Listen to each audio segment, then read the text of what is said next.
Last time, we finished chapter 7, and there was a lot of talk of Antichrist. There's a little talk of Antichrist in chapter 8, and I promised a little bit on Antichrist, and I would like to spend the next 9 minutes on Antichrist, if you don't mind. So, Antichrist. There are 11 points about Antichrist mostly from 2 books of the Bible. 2 Thessalonians, especially chapter 2, and 1 John. There's also a verse in 2 John, but mostly from 1 John and in 2 Thessalonians. So, the 11 points about the Antichrist. Number 1, there will be a falling away from the truth through the Antichrist's preaching, which tells you something about the Antichrist. He will preach falsely, and so forth. 2 Thessalonians 2:3 is the verse I have on the screen right now. Secondly, the Antichrist will exalt himself as equal to God and his word. Verse 4 in 2 Thessalonians 2, he will oppose and will exalt himself over everything that is called God or is worshipped, so that he sets himself up in God's temple, proclaiming himself to be God, at least with his intent, if not with his actual words. But we think of an Antichrist that says, listen to me and not to what the Bible says. An Antichrist who says, my own decrees, the decrees of councils, the decrees of traditions are more important than the decrees of God's holy word. That's what we're talking about. Number 3, this opposition to Christ was at work when Paul was still alive, but God was holding it back from working openly.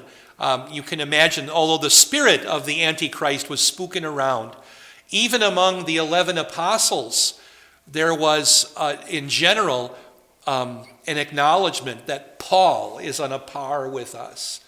Peter talks about that in 2 Peter. The things that Paul says are scripture as well, so forth. God would later permit, this is number 4, God would later permit it to work openly and be revealed as opposing God. Number 5, Jesus would overthrow the Antichrist with his word. When he comes back, Jesus will completely destroy the Antichrist. Verse 8 there, then the lawless one will be revealed, whom the Lord Jesus will overthrow with the breath of his mouth. What's the breath of his mouth? His word. Excellent. Satan will support the Antichrist with false miracles to mislead many. And what Paul actually says is, in accordance with the work of Satan displayed in all kinds of counterfeit miracles, signs, and wonders. Are there occasionally spectacular signs and wonders in other church bodies? Sometimes. Just a review of my preaching this fall. Who are miracles especially for? Believers or unbelievers? Unbelievers. Very good. They are to wow the unbelievers. We focus on the spiritual miracle, our own baptism, our own forgiveness, but the physical miracles, those are really for the unbelievers. The Antichrist's followers will deny the truth of salvation. This is maybe the core of it. The truth of our salvation, the pillar upon which the church stands or falls, is what teaching? Justification by faith alone. How do I get to heaven? Through Jesus Christ alone and his work. That's the pillar upon which the church stands or falls. And denying that is the problem with the Antichrist, the chief problem. Luther would say, if they would at least allow that, we would accept all of the other fluff and hubbub and extraneous things. Number 9, God will harden the Antichrist's followers in the delusion that they are on the path of salvation when really they are perishing. Just really a quote from verse 11 there. For this reason, God sends them a powerful delusion, so they will believe the lie, and so that all will be condemned who have not believed the truth. I've illustrated this sometimes with a compass. How many degrees in a compass? 360. And if you use that as marking the way to heaven, how many of those degrees go to heaven? 1. You can call it degree 0 if you want to. But only one of them is the path to heaven. That means that all of the other directions of that spiritual compass don't point to heaven. They point away from heaven, which ultimately is hell. And that means that there are lots and lots of ways to hell, which also means that I can think I'm going toward heaven, but if I'm a degree off or 3 degrees off, I have a problem, don't I? I need to keep, how do I get to heaven? Through Jesus alone. Who is Jesus? The Son of God himself. I need to keep those bearings on where my compass is focused. And then I will be safe my whole life through. Clear? Clear? Okay. By the way, I use that as an illustration of what the Bible teaches, not in place of what the Bible teaches. I hope that's also clear. It's just an illustration of what the Bible teaches. Okay. 10. The Antichrist is clearly a religious teacher at work from inside the Christian church. 2 Thessalonians 2:4, he sets himself up in God's temple, proclaiming himself to be God. So the Antichrist comes from inside the church, not outside the church. That's scary, that he'll come from inside of the church, that he's been at work ever since the days of Paul, that he denies how we're saved. For some people, this is a very hard question to answer. We're going to answer it in about 30 seconds, though. 11. The span of the Antichrist's time stretches from Paul's day until the end of the world. Who alone could be the Antichrist? The Pope. The Pope. Or the papacy, if you want. By the way, at the end of the class, I have 6 pictures of him. From 1953 to the present. So we'll take a look at them. But yeah, the papacy, maybe not individual popes, but the papacy, the institution itself. Does that mean that all Catholics are going to hell? No, of course it doesn't. Does it mean that all popes are going to hell? No, of course it doesn't. However, the institution denies salvation and teaches falsehoods to God's people and leads them astray. That's a bad thing. That's the Antichrist. Okay? Clear? There was a teacher at our seminary, and I believe it may have been Sigbert Becker, who's with the Lord now, who would tell his class, and this is before my time, Lutheran ministers should be bold to proclaim the Pope as Antichrist. And of course, everybody in the room is kind of slunking back because it's not the kind of thing you want to proclaim from the pulpit every Sunday. You know, welcome visitors. The Pope is the Antichrist. Let us begin with a prayer. You know, that's not how you start your church service. But however, we should be willing to say it because the teaching that's attacked is the pillar of the church. How do we get to heaven? And so we have to fight against that. We have to. Okay, enough. Should we get on to our chapter now? Daniel 8. And can we begin by me reminding you of Daniel, what we learned in Daniel chapter 2. There was a statue, right? And I want to go over the kingdoms again to help us with chapter 8. We're going to review chapter 2. So the statue, I had that punt, pass, and kick trophy on the screen. The head is gold. Who is that? Nebuchadnezzar in Babylon. The chest is silver. What kingdom is that? Medo-Persians. Very good. The torso is bronze. That's Greece or waste or whatever you call it. And then the legs are iron and so forth, and that's Romans. Today, in the ram and the goat, we're only really talking about the two middle kingdoms. And I'm going to read and read and read until we get to verse 15.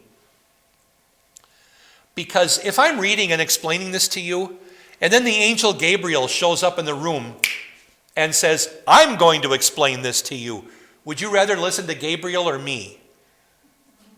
No offense to me at all, but Gabriel, right? Well, guess what? In verse 15, Gabriel shows up and says, I'm going to explain this to you now. So let's just read. I'll explain a couple things that are not interpretive things, but just the text, and we'll get to verse 15 and what our angel tells us. So, Daniel's vision of the ram and the goat. In the 3rd year of the reign of King Belshazzar, let's back up a little bit. This is now our 3rd encounter with King Belshazzar. We first met Belshazzar on the night of his death, right? So that's in the distant future. We also met Belshazzar in the opening year of his reign. That was the previous chapter with Daniel's vision there. Now it's the 3rd year of Belshazzar's reign. So Daniel has been jumping around.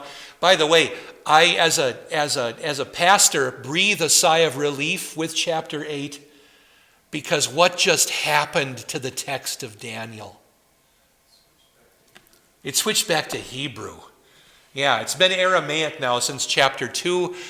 And now we're back to Hebrew, so I'm in familiar water again. So I appreciate that. So a vision appeared to me, Daniel says, I, Daniel, after the one that appeared to me previously. So I had this other vision from Nebuchadnezzar, or from Belshazzar rather, and now I've got another vision coming up. Daniel says, I saw the vision, and as I watched, I was in the citadel of Susa. Where is Daniel's body? This is kind of an interesting question I never thought about until studying this chapter. This is my 5th or 6th time teaching through Daniel. I never realized this before. At the end of the chapter, we're going to figure out Daniel's still in Babylon, in the city of Babylon. But in his vision, he gets whisked off to this citadel of Susa, which is in Elam, in the province of Elam. And why this happens in the text, I'm not sure I can explain why. The citadel of Susa, however, in Elam was not always attached to Babylon, but here it still is. Later, it would be removed from Babylon. I didn't look this up. Can somebody quick open up to Esther 1:1? I think it's Esther 1:1. At that time, King Xerxes reigned from his royal throne in the citadel of Susa. There we go. Citadel of Susa. I didn't look it up. I was flying by the seat of my pants, but thank you very much. Believe it or not, I remembered this from my Latin work when I was poking through Latin myself, because in Susie's Castro is the phrase, in the citadel of Susa. And so I titled my Latin notes on the book of Esther, Who's in Susie's Castro? Just as a little English joke. Sorry. I had to share that with you. So later, Elam and Susa would be disconnected from Babylon. And so for those who say that Daniel was written much later than this, that this detail doesn't make sense. Why would Daniel have a vision about this citadel that's no longer part of your kingdom? Why would you even think? That's like saying, I decided to have a vision and I was in Buenos Aires. It just doesn't there's no reason to go there, but here there is. So it also is a testimony to the early date for the writing of the book of Daniel. So I don't know why else in the text it's there, but that's kind of cool. So I saw in the vision that I was beside let's all say it after me, the Ulai Canal. Ulai Canal. Yeah. This is it. This is the Ulai Canal. You notice the stones in the shore up close there? And a really beautiful bridge that's going across, or a couple of bridges. The Ulai Canal was a creek or a stream. I grew up saying creek. Did you grow up saying creek? Yeah. You said it correctly. Okay. It's, no, because we said Rowan Creek, but if we went there, we said I'm going to the creek. It's a curiosity. That's Poinet for you. Okay, yeah. It was widened by the Babylonians and by the Medians to permit heavy water traffic.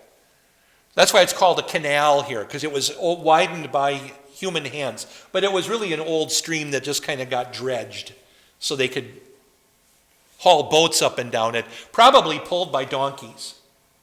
The donkey would be on the side of the river. A guy would be on the boat with a tiller, and then as the donkey pulled, the boat would naturally drift toward the animal, right? So the guy with the tiller would kind of hang a left and keep it going straight up the river that way. But that's how they would make it go up and down, canal traffic.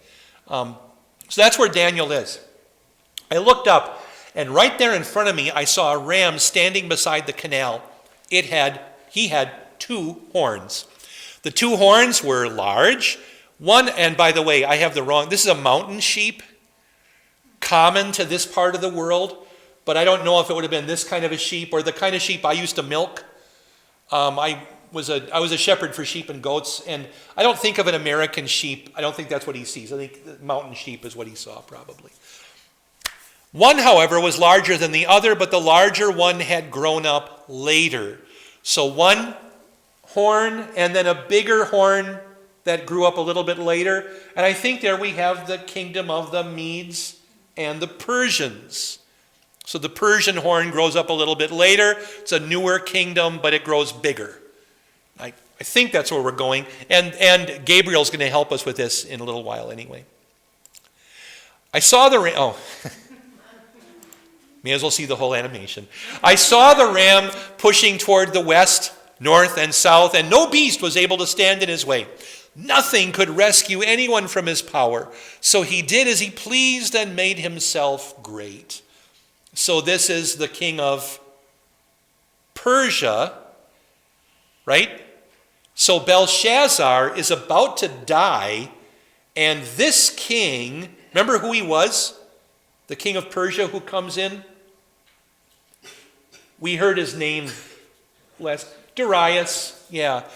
He's going to come in, and he's going to kind of go wherever he wants to. I believe that's the point here. So, made himself great.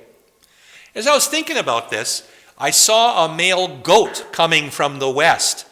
What's west of Babylon? That's to the left, as you're thinking about a map. So, Mesopotamia, you go left, you get to kind of Israel, then there's Mediterranean Sea, and then you get to a bunch of islands, and all those islands are called Greece. Yeah. Has anyone been reading the email devotions like today's? Where I finished what I called the fingertips of Asia Minor. Was that helpful at all, Joanne, or not? To kind of take your route down the fingertips and so forth, and yeah, well, okay. Oh, don't hurt your hand reading my devotion, whatever you do. Yeah, okay. So I saw a male goat coming from the west, moving across the surface of the whole earth without touching the ground. Ooh, flying goats, Batman. What does that suggest? Speed. Yeah, speed.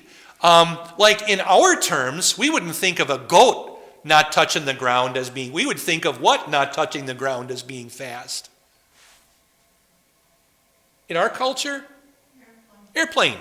Yeah, airplane. By the way, trivia. May as well do a little bit. We have time. How fast does the slowest airplane have to go to get airborne? Do you know this?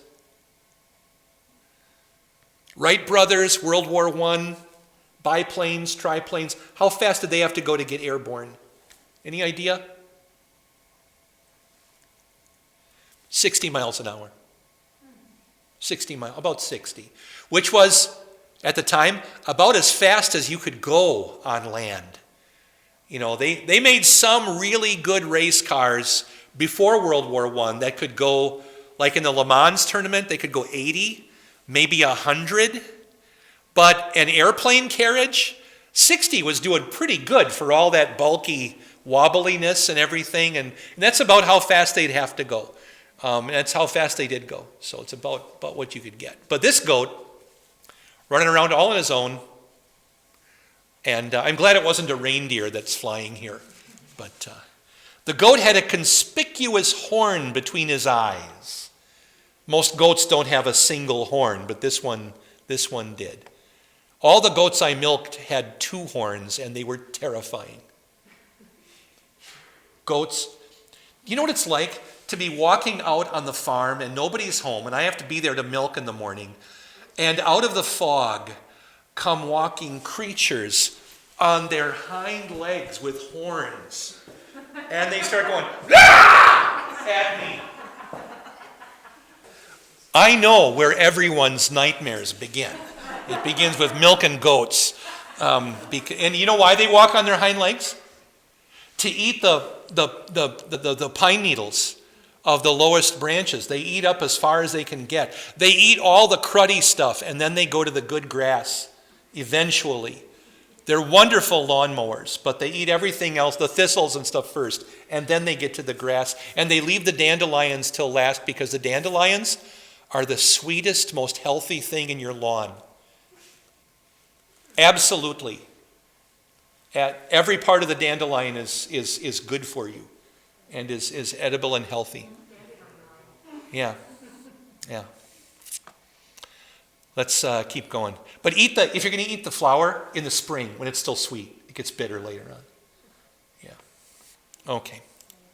He came up to the ram with the horns that I saw standing beside the canal, and he ran at him with fierce anger. So we have the goat with one horn charging the powerful, running around, shaggy ram, right? They're coming at each other, and who's going to win? You've been listening to Invisible Church, the Bible study podcast from St. Paul's Lutheran Church, New Ulm, Minnesota.